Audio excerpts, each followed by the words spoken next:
Hello friends, Laravel Bangla টিউটোরিয়ালে আপনাদের স্বাগতম। তো এই পর্বে আমরা লারাভেলের ফাইল স্ট্রাকচার সম্পর্কে জানবো। তো আমরা আগের পর্বে যে অ্যাপসটা ইনস্টল করছি, তো সেটা মানে ওপেন করে কিভাবে এবং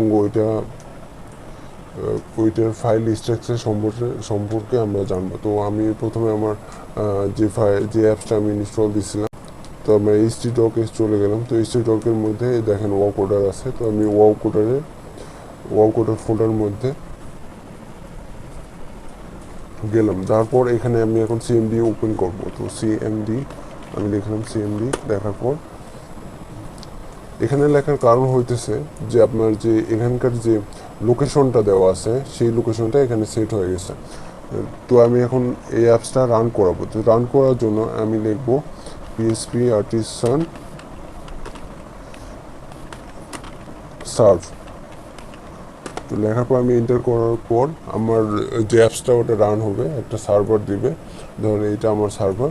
তো আমি এটা কপি করলাম। কপি করার পর আমি এখন আমার ব্রাউজারে গিয়ে এটা যদি পেস্ট করে দিই,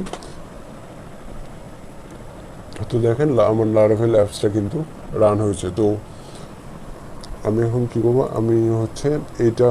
আমি ভিএস কোড ইউজ করতেছি। তো ভিএস কোডে আমার যে ওয়াও কোডের যে ফোল্ডারটা ওটা আমি এখানে নিয়ে আসবো। তো নিয়ে আসার জন্য আমি যদি এখানে গিয়ে ফাইলের মধ্যে দেখেন ওপেন এ ফোল্ডার, তো আমি এখানে ক্লিক করব। করার পর আমার যে ওয়াও কোডের যে ফোল্ডারটা আছে আমি এটা সিলেক্ট করে দিলাম। আপনারা চাইলে যে কোনো কোড এডিটর ইউজ করতে পারেন, কারণ ভিএস কোডই আমার কাছে বেটার মনে হয়। তো টাস্ট দিয়ে দিলাম।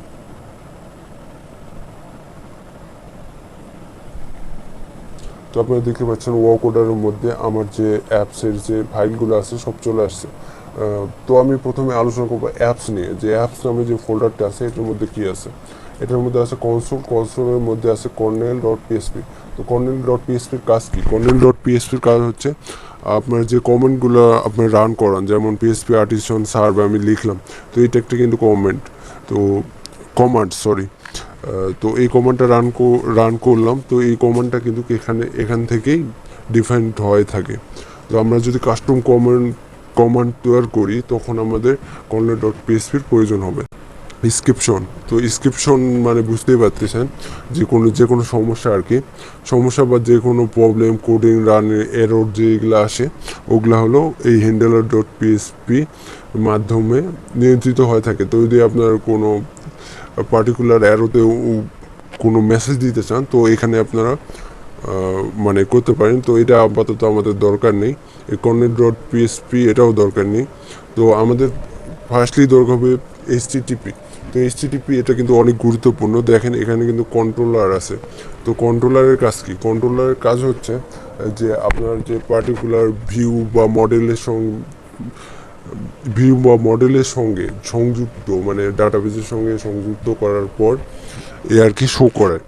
তো একটি কন্ট্রোলার আমরা যখন প্রোগ্রাম করব, তো তখন আমরা নিজস্বভাবে কন্ট্রোলার তৈরি করবো আর কি। এমভিসি, আপনারা যে এমভিসি সম্পর্কে জানেন, তো এমভিসির লাস্টে যে সিটা আসে ওটা আসলে কন্ট্রোলারকে রিপ্রেজেন্ট করে। তো তারপর আসতেছে মিডলওয়্যার। তো মিডলওয়্যারের মধ্যে কি আছে? অথরাইজেশন আছে। যেমন আপনার পুরো অ্যাপসটারে অথরাইজ করতে পারেন যে কেউ লগ ইন করলো কি লগ ইন করলো না। তো এটা আর কি নিয়ন্ত্রণ করার জন্য মিডলওয়্যারের প্রয়োজন হয়। তো আমরা তারপরে আসতেছে আমাদের কর্নেল.পিএসপি কিন্তু আমরা এর আগেও দেখছি। এটা একটা কর্নেল.পিএসপি, এটা একটা কর্নেল.পিএসপি। তো কর্নেল.পিএসপির কাজ হচ্ছে মিডলওয়্যার যদি আমরা নিজস্ব কোনো মিডলওয়্যার তৈরি করি তখন আমরা এখানে এন্ট্রি হয়ে থাকে আর কি। তো তারপর আসছে মডেল। তো এমভিসির মধ্যে যে এমটারে রিপ্রেজেন্ট করে সেটা হলো মডেল। ব্যবহার হচ্ছে আপনার ডাটাবেসের সঙ্গে সংযুক্ত করার জন্য আসলে মডেল ইউজ হয়ে থাকে। তারপর আসতেছে প্রোভাইডার। তো সার্ভিস প্রোভাইডার, তো এখানে আপনার অনেক রকম সার্ভিস, মানে ওয়েবসাইটের সার্ভিস প্রোভাইড করার জন্য আর কি এটা ইউজ হয়ে থাকে। তো আমাদের অ্যাপসের কাজ শেষ। তো এখন আসতেছে বুস্ট্র্যাপ বলতে আমরা বুঝি যে সিএসএস এর যে ফাইলটি আছে ওইটারে, কিন্তু আসলে এই বুস্ট্র্যাপ সেই বুস্ট্র্যাপ নয়। এই বুস্ট্র্যাপের কাজ হচ্ছে ফার্স্টলি রান করার জন্য বুস্ট্র্যাপ ইউজ হয়ে থাকে।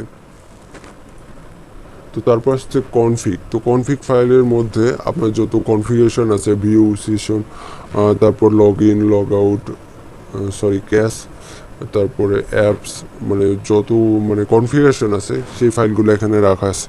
তো এটার আমার দরকার নেই। তো ডাটাবেসের মধ্যে আপনার ডাটাবেসের সঙ্গে যেমন আপনার কাস্টম যে ডাটাবেস তৈরি করেন পিএসপিতে, ডাটাবেসের সঙ্গে কানেক্টেড করার জন্য অনেক কিছু লেখা লাগে। তো ওইটার কি লেখার প্রয়োজন নেই, এখান থেকে আপনি ডাটাবেস ক্রিয়েট করতে পারবেন। সেটা হলো মাইগ্রেশনের মাধ্যমে আর কি। তো ফ্যাক্টরি এবং সিডার এই দুটি হলো আপনার ফ্যাক্ট ডাটা এন্ট্রির জন্য ইউজ হয়ে থাকে। তো ফ্যাক্ট ডাটা অনেক টাইমে আমাদের ডাটার প্রয়োজন হয়। তো এখানে অনেক ফ্যাক্ট ডাটা আছে, সেগুলো আপনার ইউজ করে আপনার টেস্টিং করতে পারেন আর কি। তো পরে আসতেছে ল্যাঙ্গুয়েজ। তো ল্যাঙ্গুয়েজের কাজ কি? ল্যাঙ্গুয়েজের কাজ হচ্ছে আপনার পার্টিকুলার যে কোনো ল্যাঙ্গুয়েজ এখানে ইউজ করতে পারেন। যে কোনো যেমন আপনি মাল্টিপল ল্যাঙ্গুয়েজ ইউজ করতে পারবেন, ইংরেজি হইতে বাংলা, হিন্দি, আপনার যেটা মন চায় আর কি। তো এই জন্য আর কি ল্যাঙ্গুয়েজ লারাভেল এগুলো প্রোভাইড করে থাকে। তো আমাদের তারপর আসতেছে পাবলিক। তো পাবলিক ফোল্ডারের মধ্যে আমার index.php আছে। তো index.php যারা কোডিং বা হোস্টিং করে থাকে তারা হয়তো জানেন যে index.php আমাদের যে ফাইলটা রান হয়ে থাকে, তো এখান থেকে রান হয় আর কি। তো আমাদের পরে আসতেছে রিসোর্সের মধ্যে আপনার হয়তো সিএসএস ফাইল ইউজ করবেন, তো সিএসএস ফাইলগুলো এখানে রাখবেন। তারপর জেএস ফাইল ইউজ করবেন, তো জেএস ফাইল এখানে থাকবে। আপনার হলো welcome.blade.php, যেটা আমরা ফার্স্টে যেটা রান করছিলাম, এই পেজটা টোটালি এখানে কিন্তু লেখা আছে। তবে আপনার যদি এখানে যে কোনো কিছু চেঞ্জ করেন তো ওখানে চেঞ্জ হয়ে যাবে। তো এটা আসলে ধরেন HTML এর সঙ্গে আর কি সংযুক্ত। তো HTML এর যে কোনো কাজ আর কি এই ভিউ এর মাধ্যমে হয়ে থাকে। যে আপনার যে এমভিসি ভি থেকে ভিউকে রিপ্রেজেন্ট করে আর কি। তো মডেল কন্ট্রোলার ভিউ। এরপর আসতেছে আমাদের রুটস। তো এখানে দেখেন দুইটা ফাইল আমাদের জন্য ইম্পর্টেন্ট, সেটা হলো এপিআই। যখন আমরা এপিআই বানাবো নিজস্বভাবে, তো এপিআই সঙ্গে কানেক্টেড করব অথবা অন্য কোনো ওয়েবসাইটে এপিআই ইউজ করব, তখন এই রুটের প্রয়োজন হবে। তো পরবর্তীতে আসতেছে ওয়েব। তো পরে আসতেছে ওয়েব। তো ওয়েব রুট হচ্ছে আমাদের যে নিজস্ব যে রুটগুলো আমরা তৈরি করব। রুট মানে বুঝে নিতে আপনার রাস্তা, যেরকম মনে করেন যে আপনার বিভিন্ন ধরনের লিঙ্ক আছে, এখানে যে আমি স্লাইস দিয়ে একটা লিঙ্ক দিয়ে দিই কারো নাম বা কিছু, ওইটা হচ্ছে রুট। তো পরে আসছে স্টোর। তো স্টোরের মধ্যে কি থাকে? স্টোরের মধ্যে আপনার বিভিন্ন রকম সিভি, তারপরে আপনার যে পিকচার এগুলা ডাউনলোড করে রাখবেন, তো সেগুলা আপনার এখানে এসে জমা হবে, স্টোরের মধ্যে জমা হবে আর কি। তো টেস্টের মধ্যে আমরা বিভিন্ন রকম এই অ্যাপসটারে মনে করেন ধরেন আপনার অ্যাপস টেস্টিং পারপাসে যেগুলো ইউজ হবে সেগুলো আপনার এখানে থাকবে আর কি। ভেন্ডার দেখতে পাচ্ছেন, কম্পোসার, তারপর হলো আপনার আমরা যেগুলো ইউজ করে থাকি। ভেন্ডার মানে বোঝে নিত আপনার মানে সার্ভিস প্রোভাইড। পরে আসতেছে আমার composer.json ফাইল। এটা কিন্তু অনেক ইম্পর্টেন্ট, কারণ এটার মধ্যে আপনার আমার যতগুলো ফাইল দেখলাম সবগুলো ফাইলের যে ভার্সন বা নাম এগুলো সব এখানে লেখা আছে। আমাদের ফাইলের যে ভার্সনগুলো আছে তো সেগুলো আমরা এখানে দেখতে পাবো। তো .env এটা কিন্তু আমাদের জন্য অনেক গুরুত্বপূর্ণ, কারণ এখানে ডাটাবেজে কানেকশন হইতে শুরু করে বিভিন্ন রকম কানেকশনের মানে ইনফরমেশন এখানে দেওয়া আছে।